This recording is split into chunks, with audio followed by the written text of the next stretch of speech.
Henry est un enfant de 12 ans qui va à l'école avec son jeune frère, Peter.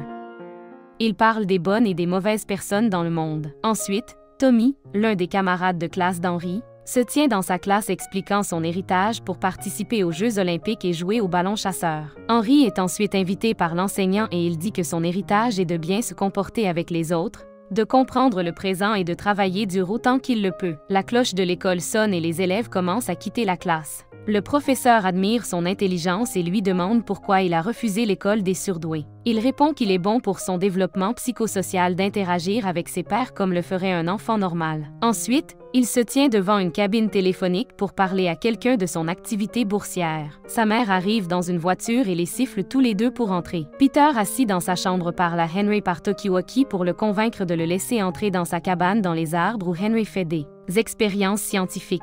Il lui permet de venir et ils ont une petite conversation sur le choix d'expérimentation de Peter. Plus tard, il prend un bain et Susan descend, s'assoit sur un canapé à côté d'Henry et commence à jouer à des jeux vidéo. Henry lui pose des questions sur les frais d'un parc d'attractions dont elle dit que cela ne vaut pas l'argent. Il parle aussi de l'état financier.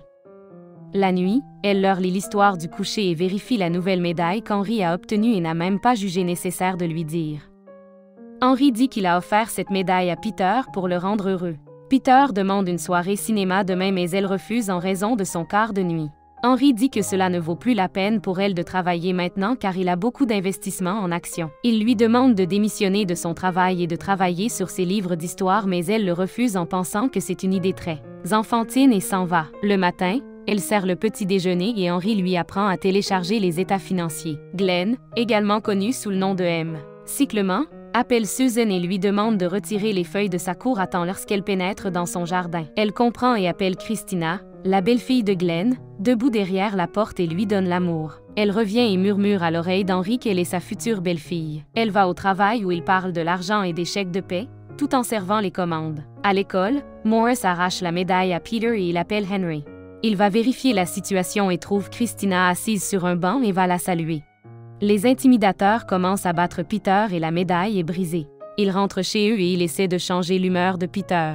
Plus tard, Sheila rentre à la maison avec Susan pour la nuit. Ils boivent et parlent de leur vie. Sheila raconte que sa mère était très possessive à son égard et faisait peur à ses amis. Susan ajoute qu'elle était protectrice. Elle dit aussi que son fils Henry est un homme adulte. Henry, incapable de dormir, prend des médicaments et va à la fenêtre pour regarder la maison de Christina. Glenn boit pendant qu'elle joue dans sa chambre. Elle se glisse dans son lit et fait semblant de dormir quand il arrive dans sa chambre. Le lendemain matin, Suzanne emmène Kristen pour la déposer à l'école. Comme d'habitude, elle a l'air calme et sombre. Henry la regarde, refuse le beignet d'anniversaire d'un élève et se rend chez le conseiller des élèves. Elle refuse d'entendre quoi que ce soit car Glenn est également commissaire de police. Henry essaie de la convaincre qu'elle est victime d'abus mais elle nie faute de preuves. Suzanne récupère les enfants à l'école pour surveiller Sheila qui ne s'est pas présentée au travail.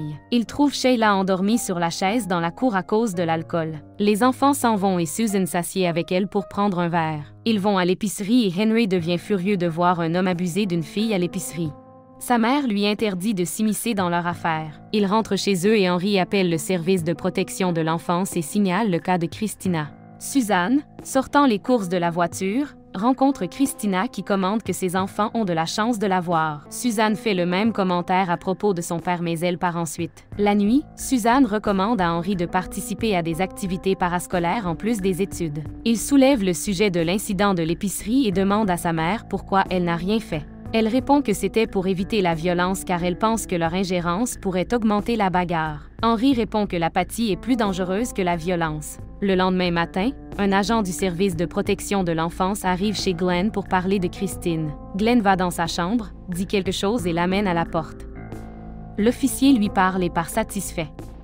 Henry en a marre et va sur le pont pour écrire quelque chose dans son livre. Il vérifie les tarifs des armes à feu et achète les livres liés à la criminologie. La nuit, Peter crie pour appeler sa mère et elle trouve Henry au sol en train de faire une crise. Il se précipite à l'hôpital et les médecins procèdent à son opération. Le matin, le docteur David vient dans la chambre d'Henry et partage les complications. Henry veut être seul alors sa mère et le médecin partent. Il étudie les livres liés aux opérations médicales. À l'école, l'enseignant a informé la classe de l'état d'Henry et les élèves lui ont écrit des cartes. Sheila rend visite à Henry à l'hôpital qui est occupé à dessiner dans ses notes, à faire un plan. Elle essaie de parler de son comportement froid mais Henry dit qu'il s'agit d'une formation réactionnelle et que ce n'est que son acte enfantin. Henry envoie Peter apporter des glaces et demande à sa mère d'apporter tous les dossiers liés au travail. Elle dit d'un air abattu qu'ils y travailleront la semaine prochaine. Il répond qu'il pourrait ne pas être en vie jusque-là. Elle pleure et s'en va. Peter apporte la glace et Henry dit à Peter de demander à maman de lire son carnet de croquis rouges et lui conseille de prendre soin de maman. Peter n'arrête pas de pleurer et Henry lui fait un câlin. Suzanne apporte tous les dossiers et il lui explique tout et lui conseille d'acheter une nouvelle voiture. Elle pleure et lui fait remarquer qu'il est la meilleure partie de sa vie. La nuit, Henry enlève tous ses tubes et se précipite vers la fenêtre. Suzanne se réveille, le tient dans ses bras et il dit qu'il veut regarder le ciel. L'infirmière se précipite pour appeler le médecin mais il meurt dans ses bras. Les jours passent et la vie change pour Susan et Peter. Un jour, Peter rentre à la maison et elle dit qu'ils mangeront un dessert toute la semaine. Elle dit qu'elle traverse une période difficile et ne sait pas ce que ferait Henry. Peter lui conseille de faire ce qu'elle veut. La cloche sonne et le docteur David vient parler avec Peter et s'informer de leur état de santé. Peter dit qu'il ne va pas bien et qu'il a mal à la tête. Il lui donne une carte et lui demande d'appeler quand il se sent mal. Suzanne va travailler et son collègue lui demande de faire une pause et lui remet un document disant qu'Henry a laissé 680 000 $ sur son compte pour elle.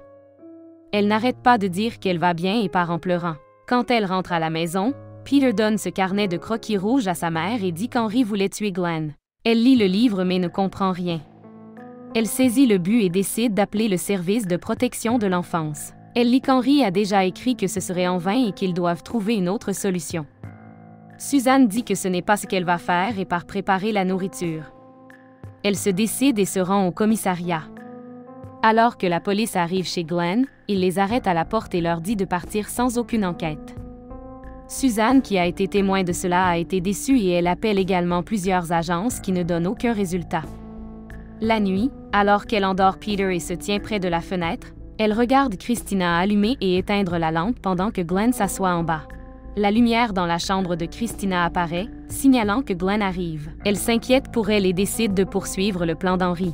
Elle ouvre à nouveau le livre et arrive à une page qui dit « Ouvre le coffre-fort ». Elle l'ouvre et trouve un enregistreur vocal. Elle le joue et suit tout ce que dit Henry.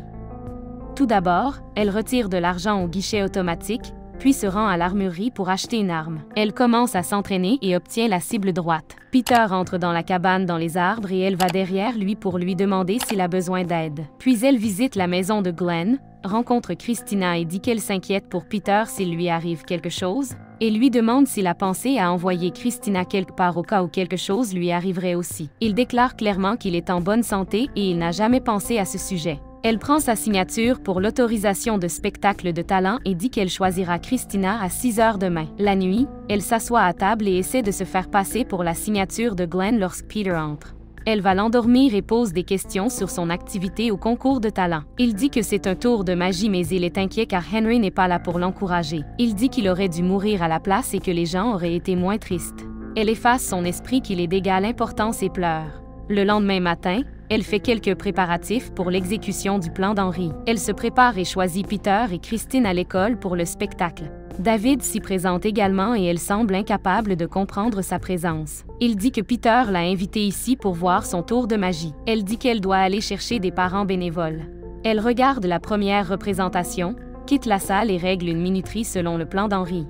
Elle rentre chez elle, prend le pistolet dans la cabane dans les arbres et règle tout. Elle attire Glenn dans les bois par le son mystérieux. Alors qu'elle se prépare, elle frappe la balle et cela finit par ouvrir les photos d'Henry et de Susan. Elle décide de ne pas lui tirer dessus, sort et trouve Glenn devant la porte. Elle lui dit qu'elle sait ce qu'il a fait à Christina. Il dit qu'il va appeler son aîné et qu'elle ne peut rien y faire. Glenn appelle son aîné pour discuter de l'affaire et il répond qu'ils ont reçu un appel du directeur de l'école et que cette affaire doit être traitée maintenant. Les flics viennent chez lui pour l'arrêter mais il se tire une balle. D'autre part, la danse de Christina se termine et le spectacle de magie de Peter commence. Il dit qu'il fera réapparaître son frère par magie. Il fait tourner le bâton autour de la boîte, elle s'ouvre et il lui donne un coup de pied. Lorsque la fausse neige commence à tomber sur tout le monde, le public éclate en une énorme salve d'applaudissements et Suzanne accourt pour serrer Peter dans ses bras. À la fin du spectacle, David dit qu'il n'a jamais cru à la magie mais Peter l'a si bien fait. La sirène de police retentit et Suzanne sort. La dame inspecteur dit que Glenn s'est suicidé. Christina court et embrasse Suzanne. Le tribunal ordonne de transférer sa garde à Susan immédiatement, et ils sont rentrés chez eux après, heureux. Suzanne rejoint le travail, commence à peindre, brûle le carnet de croquis rouges et la bande. La narration d'Henri passe en arrière-plan en disant que c'est maintenant l'histoire de 3 d'entre eux. Suzanne lit l'histoire nocturne pour Peter et Christina, qui conclut que les fleurs ne meurent jamais mais qu'elles fondent dans le sol et enrichissent tout le jardin. Elle dit à Christina que sa chambre est presque prête. Elle dit bonne nuit aux enfants et ferme la porte. Abonnez-vous pour voir plus de résumés de films de notre part. Merci d'avoir regardé.